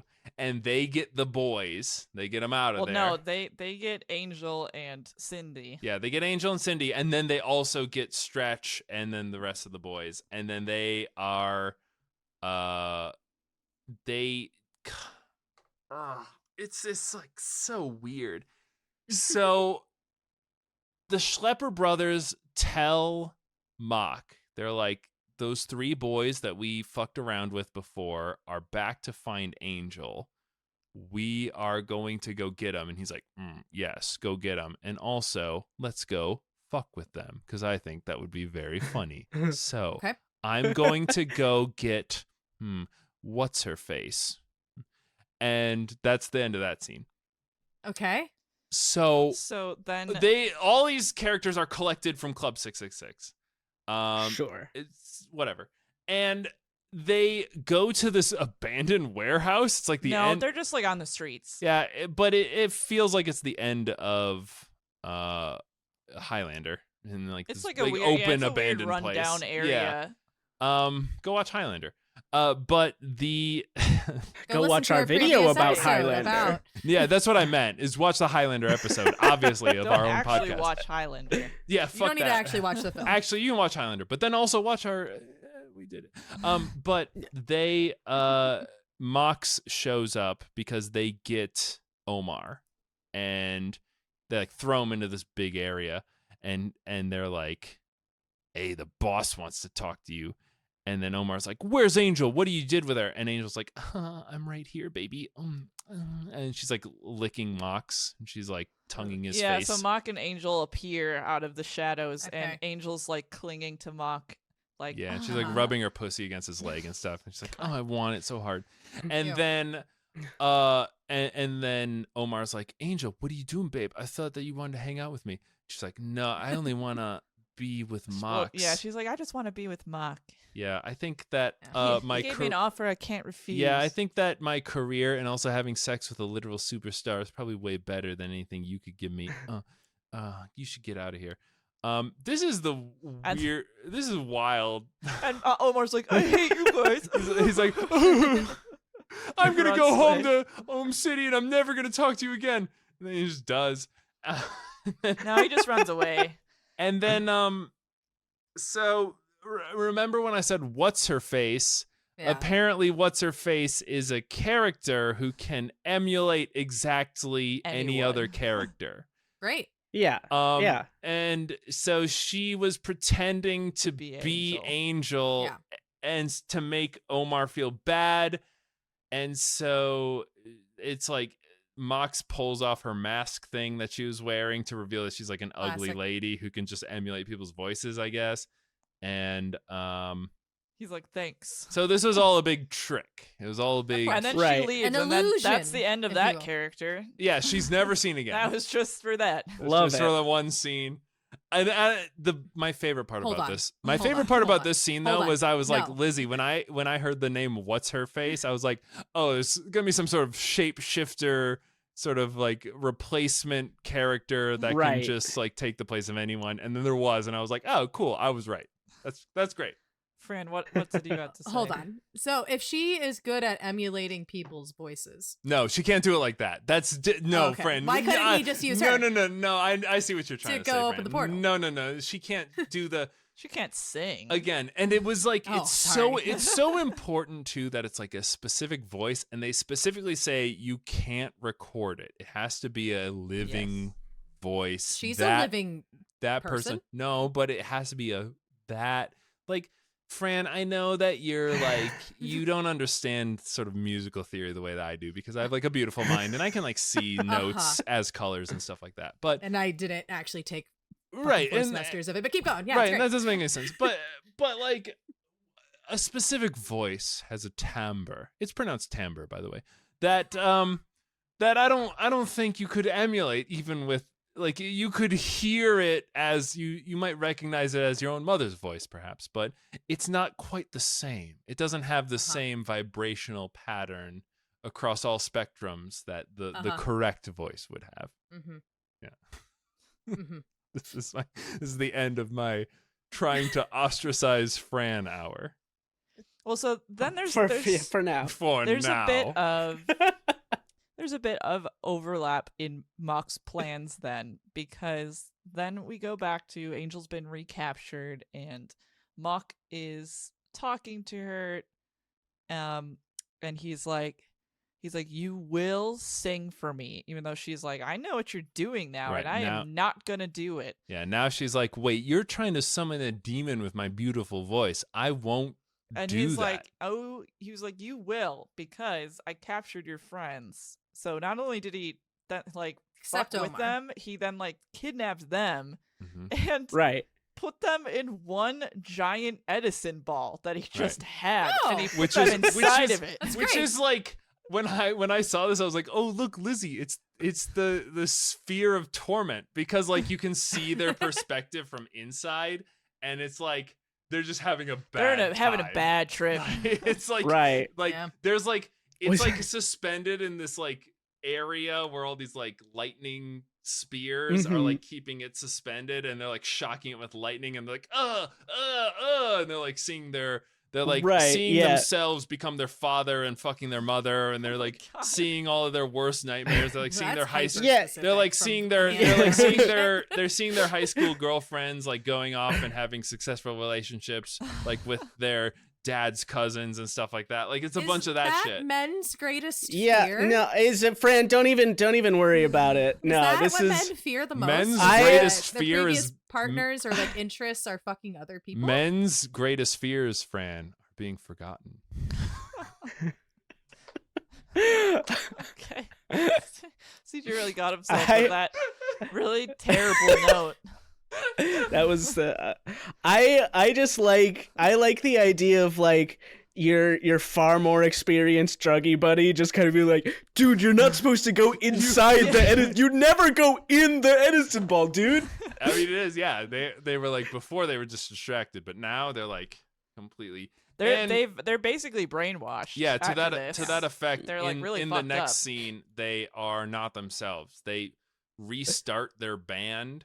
But instead of it being like they cool... send them back to ohmTown, and they're all like so loopy and like don't know where they are, and they're just kind of like la la la la. Yeah, they just have this like kids band where they're like la la la la la la la. Yeah, no, I mean that is like a requirement you need to tick off on any music-based media where you have to be like, and in some way, shape, or form they have sold themselves out and lost their souls. They are pedantic. Well, sorry, Ethan, you go. I was just gonna say that I do really like Mock's style here, where he's just like, I have kidnapped 2 of your friends, and separately I cucked your boyfriend. Just so he does that to them, to just Omar, but then they do kidnap the 3 boys and put them in that orb. Okay, but that's because. They do that because Mock is like, you will sing for me, or else I have your friends, or and I'm going to torture them. Keep them in the I'm torment just gonna keep torturing them unless you do what I say. You need collateral. Yeah, and Angel's like, okay, fine. And then they send them then back. like without her knowing, he then like just kicks them out and puts them back in ohmTown when they're all like brainwashed, because he's also like, well, now they're not going to do anything. Yep. Because this also was a poor choice on her part, because if she doesn't sing, he's gonna kill him or supposedly, or torture them forever. Right. But if she does sing, a demon's gonna be summoned and murder all of them anyway. Well, so will the demon murder everyone, or just kind of make a new reign on Earth? Force her. He has more ways to force her. We do get a little moment though where she tries another way to get out of it. This is when CJ is confusing earlier scene that she's alone in this crazy big room on the airship when they're flying back to Ohmtown, and there's like a bed and a piano in the room, but it's got like crazy cool windows. And then like Mock comes in and is talking to her. He's on drugs at this point. Yeah, this is after he's done the actual drugs, like he was smoking. Yeah, some he was drugs. like snorting things and like smoking things and like just like chilling out on his own airship. And he's like, dude, life is good. I'm gonna do my big master plan. It's all gonna work out. And Angel at this point attempts the classic, Mock, I've actually fallen for you. She does the Jasmine. I like you. Yeah. Why don't with just the two of us go away together? It sounds like Disney took a lot from this movie. And he's like, I'm very high, so I'd like to listen to what you would say to me. And she's like, we could just start a new life together. And he's like, how high do you think I am? I know what you're trying to do to me, you fucking seductress. I won't fall for any of that bullshit. You will sing for me. And she's like, no, fuck you. I'll never sing for you. And he's like, okay, I'm going to invent a collar that makes you sing. That's true. Why was that not plan A? I don't know. But that does come up, that literally he puts like a collar on her that he could then can control sexy choker her singing. Yeah. Oh, nice. But I do like the line where he says like he like leaves the room and he's like, she can sing or she can scream. And she did piss me off though. She did piss me off though. That's an exact quote. That's an exact quote. Yes. Once again, sing, great. or she can scream. She did piss me off though. It's very good. It's a good line read. We also right before that scene with Angel, we got the scene where Mock is doing some drugs. He is also like in the same room as one of the Schlepper brothers. Thank you. I did not want to skip this scene because this scene is psychotic. Randomly a catalyst. So the youngest Schlepper brother is like simple. He's like boy. He's like he's curly. He's childish. No, well who's like George and the other guy from Mice and Men. Yeah. Okay. He is like he's watching a child's cartoon and it's kind of like Blue's Clues kind of esque, but it's like he's watching a show that he clearly likes because he has a like little toy. From he likes it. He has like a little pin yeah. that's like associated with it. It's like Uncle Fester or Uncle some shit. Mikey. Uncle Mikey. And he's watching this and it is animated. The show is animated in a different, very scary way. Much scarier style. And it's like Uncle Mikey dealing with like, I guess, existential life lessons life lessons kind of thing. And he's like, do you know the difference between good and evil? Is this good or evil? And then it has it's Uncle like a Mikey, farmer and a cow. Yeah, and the farmer's like killing the cow. And they'll be like, is this good is or this evil? good or and then evil? He'll show him like feeding and petting the cow. Yeah, it's like hugging the cow. He's like, is this good or evil? And he's like fucking the cow. And then it's like it's like all this stuff. And then at the end, he's like, do you know the difference between good or evil? Anyway, my show's over. Goodbye. And then he like ascends through the ceiling. And that's just how that like whole show ends. That is what happened. That's actually in the cartoon. And then and so this young Schlepper brother looks over at Mock, who's doing drugs off in the corner, and he's like, boss, are we good or are we evil? And he's like, oh, the lines are so gray. Yeah, Mock basically is like, the good and evil don't exist anymore. Yeah. We've ascended beyond it. And yeah. But then like, because he's become in this very bizarre high state from his drugs, he also like gets very mean to him and says like, he's like, and there's no Santa Claus or Tooth Fairy or Easter Bunny or any of that childish nonsense. And he like takes his toy and like crushes it. Yeah. Aww. And the kid and Zip is obviously very upset by this interaction. And then Mock goes off to talk to Angel. This is a very important scene. Yeah, this is very important. It's crazy. All right, so now we go to the concert. Can we go to the concert? Yeah, we go to the concert in Ohm City. So the concert is happening. The boys are like Still lobotomized. They're like just singing happy songs back in the original club from the opening with the Mickey Mouse guy who's like, oh my God, these guys are not fabuloso anymore. and so Mock descends down during the concert on this floating platform where he's playing the things where you like touch a pad and like sound happens and all the pads are like around him. You know the one.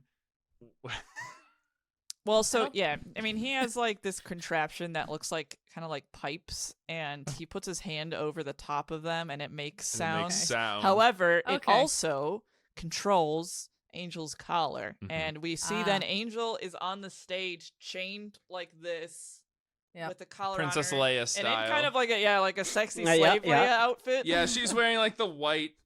She's you know the one. It's on the cover of the movie. It's hot. And he starts playing her, and she starts singing. Yeah, and she sings song. She sings the magical song that makes demons appear. Also, he has this is so fucking Ethan. You would like this scene where he was like, okay, he's like, waiting to be offended. He's like, do it, and then the like lasers from the laser show like point at each other in different angles, and then they make out a pentagram on the ground. Oh, and then, okay, yeah, I do like that. And then they're like, oh no, we don't have enough power. It's the same thing that was happening in the last. The Schlepper Brothers are in like a control tower. The Schlepper Brothers are like the roadies, and they're like controlling it. They're like, boss, we don't have enough power.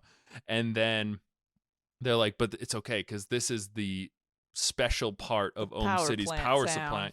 They send up a spire up into the sky.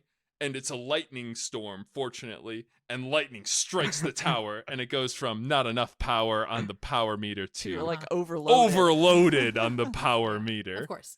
And then as this happens, the little like laser light show that's making a pentagram in the floor turns into like a portal that goes straight down. And he's like, yes, and it's happening. A big, scary, really actually scary demon arises out of the portal. And it's like, rah, and the crowd is like, wow! Fuck yeah, dude, metal! Holy shit, this rules. And it does pick out two people from the crowd. Audience get eaten. Yeah. And they're like, yeah, fucking metal, dude! They love this shit. Yeah. Yeah. And so what during the lightning storm, it does cause like power surge across the whole city, and during that power surge, like all the lights are exploding in the street, and like everything's exploding. Some like a rogue wire actually electrocutes the boys, the band on stage, and it snaps them out of it. It resets their mind. However, and then Dizzy is like, okay, oh my gosh, I don't know how we got back in Ohmtown, but Omar, we gotta go save Angel. And Omar's like, no, we don't. She wants to be with that guy. She abandoned us, dude. She doesn't even care about the music or nothing. And at that point, pretty rightfully so, Dizzy's like, I don't fucking care anymore about you, Omar. Stretch and I are gonna go save Angel. he was like, look in your heart, Omar. Do you think she would really abandon us? And he was like, nah, I guess I'm pretty fucking cool. Why would she ever do that? But he does not go with them. Not initially. Dizzy and Stretch, they go to try and save Angel. So they arrive at the concert, and they're like... And there's a fucking demon my God. there. And they're like, oh my God, we're way out of our pay grade. No fucking way we go in there. No. Angel's being forced to sing. Mock is just laughing happily because his revenge is happening, and everybody's going to die. But Angel's like, my voice brought the demon into this world. If I sing right, I can bring the demon out of this world. And Mock goes... Does he just sing it backwards? Mock goes, I accounted for this. You dumb bitch. No one can stop me. And so she starts singing her song, the like main theme of the movie.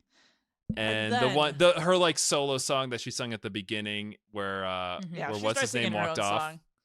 And then Omar appears and is singing.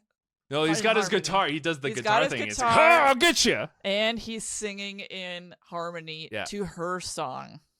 And And Mox is like, what? No one can stop this. But it's clear that the demon's does like, not like what's happening.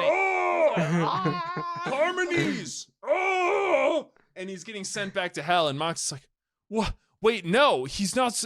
No one can stop this. The demon starts kind of, though, trying to put up a fight. So he throws like some demonic energy, and it's right in the line of Omar. However, but right before it's gonna hit Omar, kind of interrupting their song though, regardless. Right. Zip, the brother, the youngest schlepper brother, who was watching, the simpleton steps in the way and takes the shot for Oh, Omar and falls to the ground. And then one of his brothers comes to the oldest help brother. him. The oldest brother comes to help him, pick him up off the ground. And he's like, "Why'd you do that? Why'd you save him?" He's like, "'Cause I don't want to be evil." And then he dies. He dies. Yeah, I'm saying straight up dead after being hit with then, demonic energy. And so the oldest brother's pissed off. Omar and Angel resume their song, and then the oldest brother the demon's like crawled back through. Like the there's demon still starts this like crawling star back. portal, the pentagram portal in the ground. He like gets sucked back through the pentagram, and Mock's like, "No, I will show everyone. I hate them. They all think I'm over it or whatever. I don't even really know entirely. I will have my vengeance." And then the biggest brother shows up behind him. And I thought you were gonna take it away. And he is very pissed off at Mock. He picks him up and throws him down into the portal to hell. Right. He fucking Darth Vader's him. He kind of grabs the side of it a bit, and he's struggling, and while he's still kind of semi-falling into it, Mock's like, "But no one voice," and then he was like, "No one." Beans! No. One heart, one soul, song. one voice. It could be more than one person making that.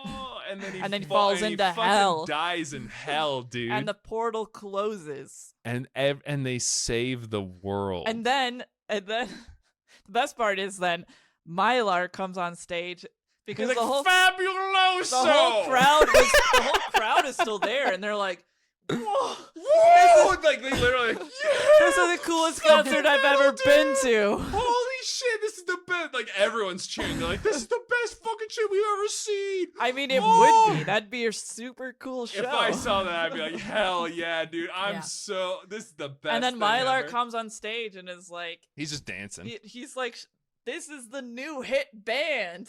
Like, this is the it, duo ladies and singers, gentlemen. and then the bassist and drummer. Oh my god! And then the movie ends. They just play, and the movie's over. It's still no name for their band. Fabuloso. Fabuloso. And that is rock and rule. That is rock and rule. I have to say, I forgot to mention this earlier, that it's called rock and rule apparently because at one point in the movie they show that Mock's previous album was called Rock and Rule. Yeah, there's just like Rock and Rule. The name is in the background of some shots because that's his album. Mock. Yeah. Sure. Yeah, it's a cool name though. What an amazing show! So that's the ride. God, could you could you make yourself dream this in your wildest dreams? No. I need a few more drugs, maybe an orb or two, but yeah, sure. Oh, maybe ponder your orb. I'd fuck up an orb right now. I'll tell you what. No, I think I only have one question left that I've been wondering a little bit towards the end here. How long is this movie? This movie's like 20 minutes long. No, it is not. Just wanted to do a little double checkeroo. I think it's 80. I was gonna say it's definitely like an hour 20, I would guess.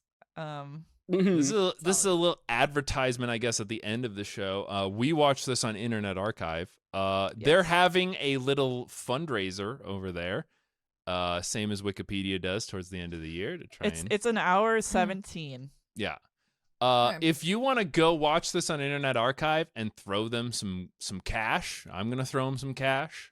We also recently, we watched the Super Mario Brothers movie on Internet Archive, which is another episode of this podcast. The 1993 one, not the new one. The new one, not Nintendo, the animated one. settle down. We also recently, not an episode of this podcast, but CJ had never seen the movie The Room We saw by The Tommy Room by Wiseau. Tommy You've Wiseau. never seen The Room. I have And we now, watched and let me that tell wild you, movie. as well. it is an artistic manifestation that I don't think I think everyone's. So Lizzie and I were looking at reviews for this this movie, which was Rock and Right. Roll. Rock and Roll, and a lot of the people were saying that it is ahead of its time. So there's a lot of positive reviews for this movie.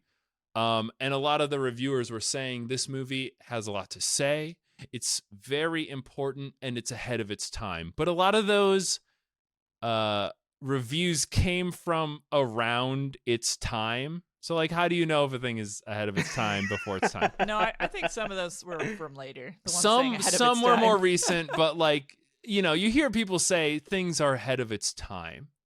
But you're like, but that's said from the time period. So Also, CJ, are these like reviews from like newspapers that you're reading? Yeah. Because the Yeah, these internet are did not crit- these exist are- in the 70s. yeah, These are newspapers.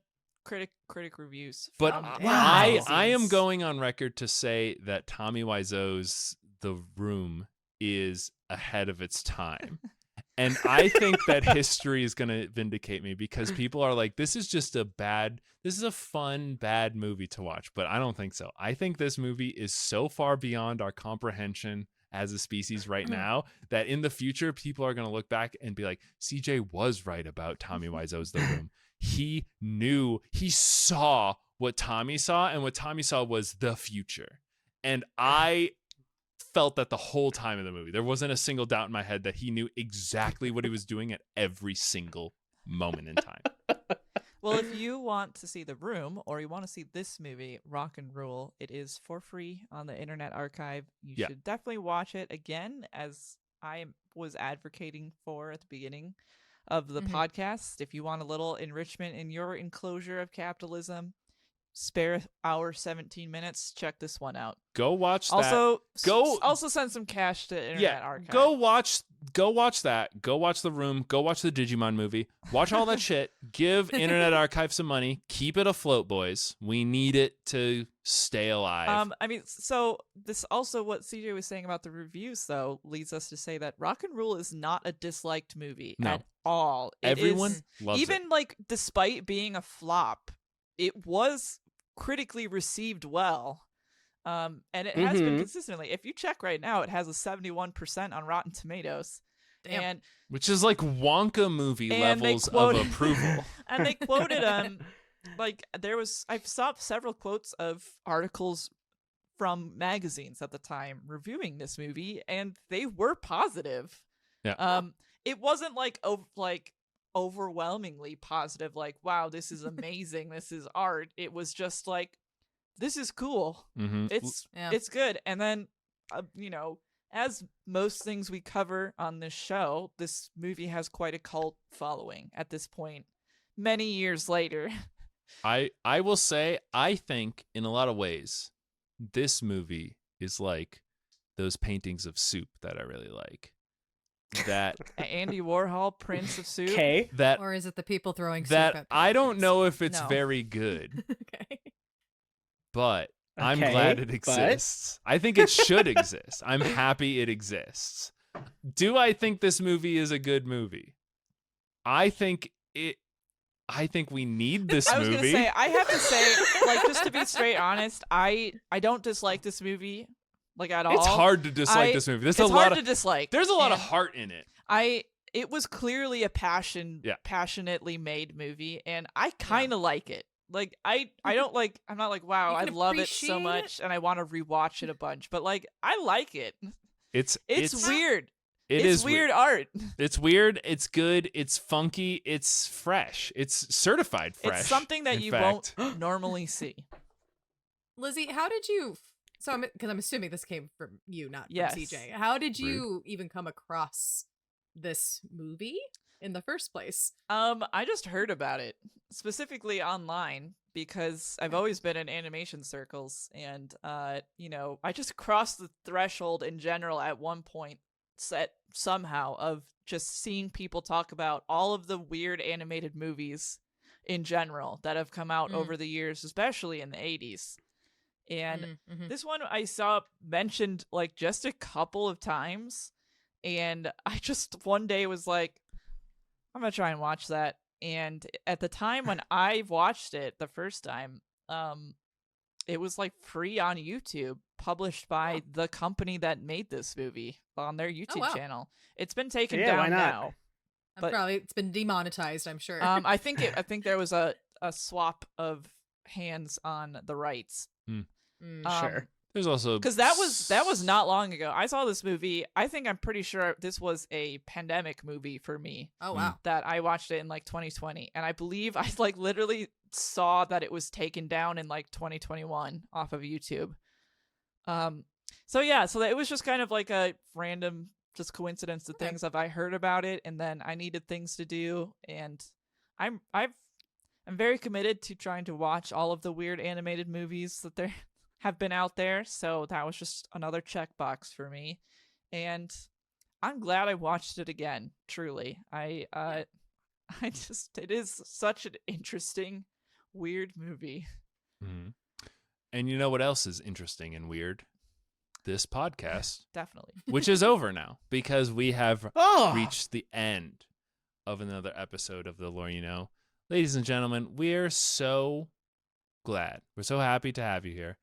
And we do want to thank Galestorm Kitsune for doing the artwork for the channel. And we want to thank Apajo for doing the intro and outro music of the show as well. If I could get that turned into some sort of rock opera version of The Lore You Know, I would do that. I haven't heard back from my usual contacts, so Stevie Sondheim, let me know. Maybe the next episode is a musical.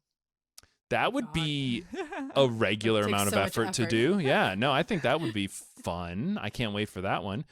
And hey, we also want to thank, who's that Lizard X Lizard over there in the other corner for coming on again, sharing her vast knowledge of both animation and weird things, sort of your intersection of things that you know about. It really is. What is your, you have some sort of webtoon, some sort of completely available for free webtoon right now? I have a free to read full comic that has been recently completed as of November 2023. Because I believe this episode comes out in 2024. That's true. Happy New Year, everyone.